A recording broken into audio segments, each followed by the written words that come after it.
Hello and welcome to Ballymoney. Ballymoney comes from the Gaelic Balla and Monach, which means the town on the moor. So this whole area at one point would have been part of the kingdom of Dalriada or Dalriada, which was the western part of Scotland and the northern part of Ireland.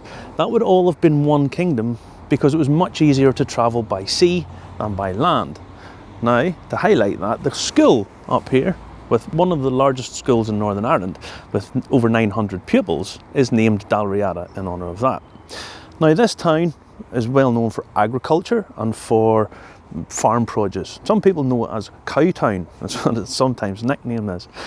Now, in the centre of the town you have a building, a clock tower, which has had many uses over the years. It has been a marketplace, it has been a Sunday school, it has been a place of Catholic worship, it has been a court, and it's the court that we really want to talk about right now. Because back in 1798, not long after the building was opened in 1775, a rebellion happened over here. Now, the United Irishmen were bands of Catholics and Presbyterians joined together to fight the establishment. They were subject to laws called the penal laws, and they rose up in rebellion, basically imbued by the spirit of the Enlightenment, which had happened all across Europe. They rose up, but were very quickly put down by the government forces. Now, two of those United Irishmen were brought to Ballymoney, and there they encountered a man called George Hutchison, who was the magistrate. Now, Hutchison, up to then, had been known to be a fairly benefactor to many people, but after the rebellion, he earned the nickname Bloody Hutchison. He was known for his on-the-spot executions, two of which happened at the town hall, at the marketplace, the clock tower. And two United Irishmen were hung from there. They're buried under the feet of the building. Now, Hutchison is buried just across the road from where I'm standing, but it's said every Friday the 13th and Halloween night he can be heard walking down the main street in Ballymoney, dragging his chain and a ball. Some people have claimed to see him, other people hear him, who knows. Now, this is the old church we're standing in, and this has been a religious area for a very long time. It's said that to date back all the way to St. Patrick.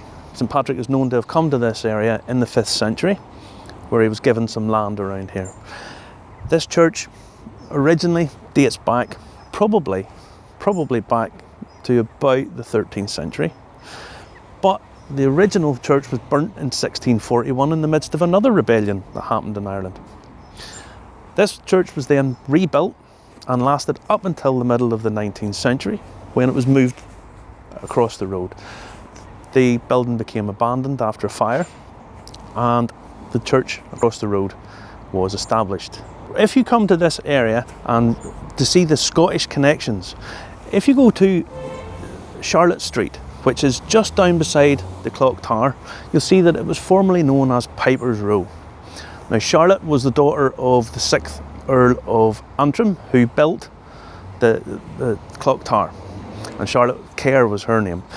Piper's Row harks back to the pipers, bagpipes, that kind of thing. So it was changed over to reflect, to honour the Earl's daughter. Now, when you go down Charlotte Street, you'll see the beautiful Georgian architecture. See very early Georgian architecture and later Georgian architecture. And you'll notice a little quirky thing, a little boot scraper. That dates back to when that was a dirt track, before the days of tar macadam. This was dirt. People cleaned their boots on the boot scraper before they went into the house. Now, we are going to focus on the sporting aspects of Ballymoney.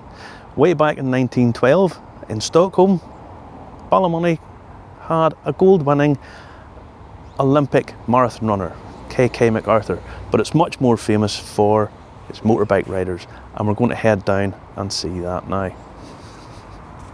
Now, we've talked about K.K. MacArthur, who won the marathon gold in 1912. We also saw some of the gory sport from days gone by. The cockpit doesn't refer to the plane seat, it refers to cockfighting. But the big sport in this area is motorbike riding. And none was better than the man behind me here. This is Joey Dunlop, MBE, and all-round gentleman. To say he's a local hero is a total understatement. The man won 26 Isle of Man TTs, he won the World Championship many times. Tragically lost his life back in 2000, and a bit like JFK, everyone around here remembers where they were when they heard that Joey Dunlop had passed away. Now his brother Robert has another memorial slightly further down, and he was tragically killed at the Northwest 200, which is the biggest sporting event in Northern Ireland every year. Now, there are other motorbike riders around here, and certainly other members of the Dunlop family who have done it over the years, including Robert's two sons, William and Michael. Now, road racing, if you've never seen this sport, go on. There's a documentary about the Dunlop family called Road, narrated by another local guy, Liam Neeson. And when you see the video of these guys going down country roads at 200 miles an hour, just ordinary public roads, you get a sense of the thrill that they must have. Now, road racing continues to this day and is still hugely popular. So this memorial garden was commissioned and founded, and it's a little haven in the middle of Ballymoney. It's just at the bottom of the main street. So when you come round to Ballymoney, don't forget to stop here and pay your respects to Joey. You won't be disappointed by coming here.